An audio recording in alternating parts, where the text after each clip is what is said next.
Well, hi there everyone. This is February 3rd, 2012, and this is my MIT video blog for the week. So, this last week, been a busy week. I just finished teaching my course on ARG design, the alternate reality game design for libraries. In this course, a group of students worked with the MIT libraries to create a proposal for a game that the libraries could use in the fall as an orientation activity, or that could be running all the time. The idea is that someone would stumble across the game and it would lead them through a series of adventures and explorations where they would get to understand the MIT libraries better by unlocking parts of a story. The libraries seem pretty excited about it, so I think things are going to move forward and they're actually going to develop it to have something that comes up here. I'll be excited to visit in a year to see if we see any of the existence of that game. But some of those ideas, that's the same sort of thing that I put together in something else that went out this week, and that was a grant proposal to a government agency between Syracuse and MIT and the American Library Association and Learning Games Network.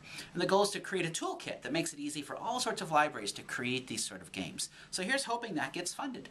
Other things that happened, I went to that Festival of Learning last weekend, and something that came out of that was me starting a new board game group here at MIT. And I'm finding that's going to be a great opportunity to network with other people and meet them, and I'd like to encourage you to think about starting a board game group in your organization. Not because you want to play the latest and greatest games. In fact, the sort of games we're going to play at this group will probably be lighter games, more social games, but as an opportunity to network with people outside of your department, outside of your normal silos. Get outside and talk with other people and get to engage with them through games. So think about starting something just for that networking purpose. Other stuff, right now I'm working heavily on a presentation I'm giving next month in Orlando. I'm going to be talking about debriefing and reviewing in educational games and how many educational games fail because there's no reviewing process. As Dewey said, it's experience plus reflection equals education.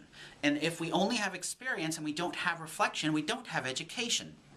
And too many educational games give the experience, but there's no time for reflection or debriefing. I've really become enamored of this through my work with Nasaga, as I talked about before, understanding the importance of debriefing and training. And so now what I'm talking about is how to use these things, different ways to incorporate debriefing exercises and reviewing exercises into educational games with the hope that it can become more educational so that you can reflect about your experiences. So that's the piece I'm working on now. I'm continuing to have interesting discussions with people about gamification. Some of you out there have written me and we've had some interesting talks about meaningful gamification, which is great. This is all working towards this book. I've talked with some people about what Jung did in relationship to synchronicity, how when people encounter something at the same time as something else and they make a connection, and I think, well, that's very interesting about this meaningful gamification. I'm also finding my words better when I talk about meaningful gamification with this litmus test that says if you can remove all of the gamification elements, and people are more inspired to do the original activity than you had meaningful gamification.